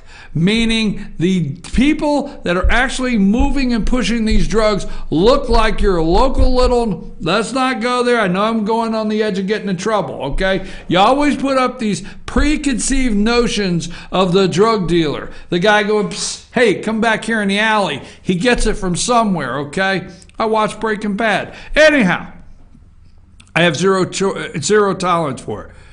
So what about the Congress? We actually have drug dealers on the floor. You have, not on the floor, that was lobbyists, we'll call lobbyists. You have pharmaceutical companies. You have pharmacies, okay? Folks, you cannot just go for treatment, okay? Now, I don't want to say he said this quote because I'm going to use the example. I'm not even going to use Congressman's name. When it comes to immigration, I hear a congressman say all the time, don't grab a mop and mop the floor until you fix the pipe in the wall. The pipe is broken in the wall. It's flooding. Don't mop the floor. Fix the pipe, then get the mop. Okay? I understand we need treatment now. People are dying. A couple hundred people a day in this country are dying from this. All right? I understand we need treatment now. I'm okay with that. But fix the problem. The problem is some suit and ties need to go to prison. Not just the tattoo guys at MS-13. Not the drug dealer on the corner. Not the person that's, psst, hey, come over here. I want to sell you 5 pills so I can get enough money to get some more myself because I'm addicted. I want to see some suit and ties go to prison. That's what I want to see. Sorry. Okay, maybe I got to. But this lady here, 80% start with a prescription drug. 80%. All right. Okay, let me see what else I have here to go through to Twitter. We'll go through the Twitter deck, President of the United States. Go ahead and take that down. But wait, before you do, this fire chief, I watched, I'm going to ask you, go to Netflix, watch Heroin. I watched her on Chuck Todd. I like this lady. This is a hardworking lady. I can't, just watch it, send me the notes because I really like this. I want to say how much I appreciate this person. And there's, you know, here's what she says yesterday, like one in like 5% of their calls are for fire calls. Only 5%. They're responding 6 and 7 times a day to overdoses. And I forget the drug they need. Google for me the drug needed to bring a heroin overdose back to life. I don't know how to put that. If you're on a heroin overdose, there's a drug that she wants available to bring them back to life. That's very controversial because it continues the addiction. You know what she said? Look, if you're not alive, you can't get off of it. So there is a drug that they brings them back to life that she wants. But we have fire chief and EMS directors all over the United States that you and I are funding with equipment and everything they need to handle overdoses on a daily basis. So, were you able to find that, Sam? What did it say it? I think it's naloxone, Naloxone. Yeah, I think you're right. That's it. But it's addictive, so it's controversial. But it's like she said, if they're not alive, they can't get help. Okay. How about this? Is this on the front page? And I'm sorry, it's on the back page for us this morning. But do you see this on the front page? Remember, it seems like it was just Lois Lerner, and seems like it was just yesterday that we were discriminating against Tea Parties. Tea Party groups settle lawsuit against IRS. Agency apologizes for discriminating during Obama's presidency. Discriminating. Singling out Tea Parties. Could it be true? Tea Tea Party groups across the country, including 3 in Ohio, have settled a lawsuit that they filed against the IRS, said the agency discriminated against the groups when it reviewed their application for tax-exempt status during President Barack Obama's administration. A proposed consent order, remember this, a proposed consent order filed in federal court Wednesday, including a note of apology from the IRS for its employees' conduct when looking at application. The settlement remarks at the end of the year-long fight the right-leaning groups waged against Obama administration. Okay. Here is the judge needs to sign off on this, but here's the apology. There is no excuse for this conduct. Hundreds of organizations were affected by these actions, and they deserve an apology from the IRS. Attorney General Jeff Sessions said in a statement, that's what Sessions said, "We hope that today's settlement makes clear this abuse of power will not be tolerated." Folks, this needs to get out because this is where they're trying to keep it quiet, even though it's Tea Parties, that Tea Parties were singled out by the Obama administration. You want to talk about trying to silence you using the IRS? Oh no, I guess it's stuff like this that you would never think for 1 minute that 7 agencies would come together to approve the Uranium One deal. I guess not. So, let's finish up today with a couple tweets from Donald J. Trump. Report out, this was 2 hours ago, report out that Obama campaign paid $972,000 to Fusion GPS. The firm also got $12,400,000. Really? From DNC? Nobody knows who okayed it? Really? That's what Donald Trump said. Really? 12 million, nobody knows who did it? All the Russian talk, right? All of the Russian talk, right when the Republicans are making their big push for historic tax cuts and reform. Is this a coincidence? Is this coincidental? Not. Donald Trump, not. No. Let's see what this one is. Let's see, this has about 4 of them together, so let's see how we start.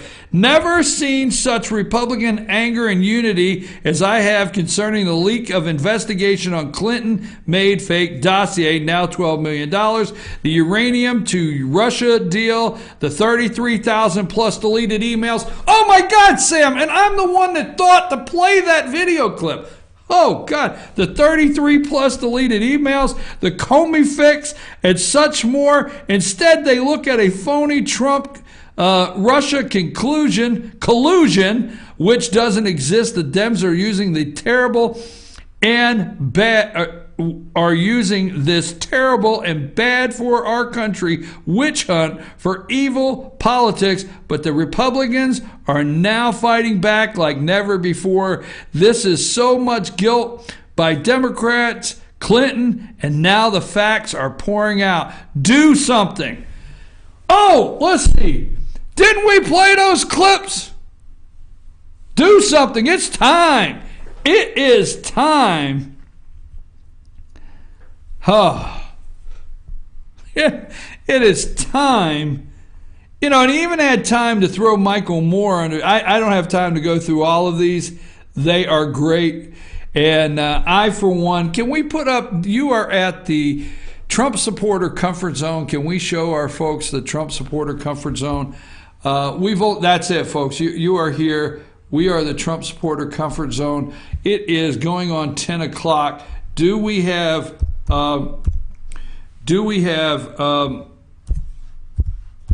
anything? Let's see if we have anything on the update here before we go. Manafort indicted. Ex-Trump campaign chair charged a Russian probe, 12 counts, full text, money laundering, tax fraud, and more. Mueller gets moving. So Paul Manafort, we knew, Paul Manafort arrives at FBI headquarters to surrender to authorities. okay, as Mueller's grand jury indicted him and former business partner Rick Gates on 12 counts and first charges from special counsel. Okay, so Paul Manafort has been charged.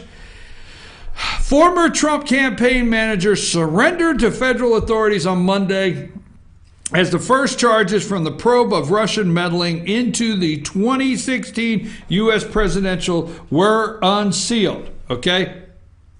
See, they were unsealed. We'll talk about that tomorrow. I told you they were supposed to be sealed in these leaks. Manafort, one-time business partner and protege Rick Gates, has also been told to turn himself in. According to the Justice Department, the indictment against Manafort and Gates include 12 separate criminal counts: conspiracy against the United States, conspiracy to launder money, unregistered agent for foreign. Is that Tony Podesta they're talking about? Just wait, folks.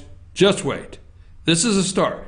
Among the expenses covered by Manafort controlled entities in Cyprus were $600,000 for antiques and $500,000 paid to Beverly Hills tailors. The money went to premium automobiles and homes renovations in Florida and the Hamptons. Manafort also spent $350,000 on antique rug store. That's about as much as Obama spent on a fake dossier. Hey, he got a rug store. Obama got a little piece of the action in the fake dossier. Where does this end? Where does this end? Now, tomorrow, tonight, get ready. I can't leave you without this. Do not, please relax, folks, okay? It is going to be a long day of hearing all the legal. Folks, all of the legal people are going to surround the tables and tell you what this means. Now, I have no degree, I have no pedigree, I have nothing whatsoever, but please stay tuned. Tomorrow morning, we will tell you what this means. All the legal people are going to tell you what it means today. All the legal scholars, the brains, are going to tell you, can Trump pardon Manafort? They're going to tell you, is Flynn next? Can Trump pardon Manafort if it stops the investigation into him? Would that be a, let's see, what would we call that? What's that thing they kept calling it? They kept calling it, they really want they want Trump to be in trouble for, I forget what it is that they want him to be in trouble for. What was it, Comey, that they were all upset and said that he should be in trouble for? Something injustice. I don't know. I'll think of it later. But Trump, can he pardon Manafort? We're going to find out. Can he do it? All right? We're going to see. That's what we know. Hey, I'm your host, BKP. It's 9:57. Just a couple things before we go. We have nightly shows. I want to thank the one gentleman. You know who you are out there. I will call you today. I know you sent a message this weekend because I have been asking people if you want to help me do research on this. If you want to help me do research on any of the things we're working on, I need that help. So I asked one of you gentlemen. One of you sent a message, 706-889-9700. If you want to be a part of FetcherNews.com, you want to be a part of my investigation team on certain things that we're looking into, get in touch with me. If you'd like to be a reporter here at FetcherNews.com, sports reporter, we're looking for sports reporter for upcoming winter sports here in North Georgia. You can get in touch with us, chief at FetcherNews.com. And don't forget, on Fridays, we have our Ask the Doc segment. Thank you, Georgia Cancer Specialist. That's Ask the Doc. So don't forget, on Friday, if you want to send a question, we may be able to get the doc to answer your question. You send that to info, INFO, at FetcherNews.com. You send that to us. Put in the title, obstruction of justice. Put in the title, Ask the Doc, and the question. We'll get that to the doc. Let's see. Can Trump pardon Manafort if it turns out that it takes the investigation off Trump, which would turn it into an obstruction of justice. Wow! Can't wait to get here tomorrow. Folks, I'm your host, BKP. Stay with us. Tomorrow, hey, we got a sports show we're getting ready to launch. We got all kinds of things we're getting ready to have happen. I need a new producer here. Sam, you're okay. Relax. But we need a new producer. I got the dirty look. And I got to go because the place has gone to the dogs. I'm out.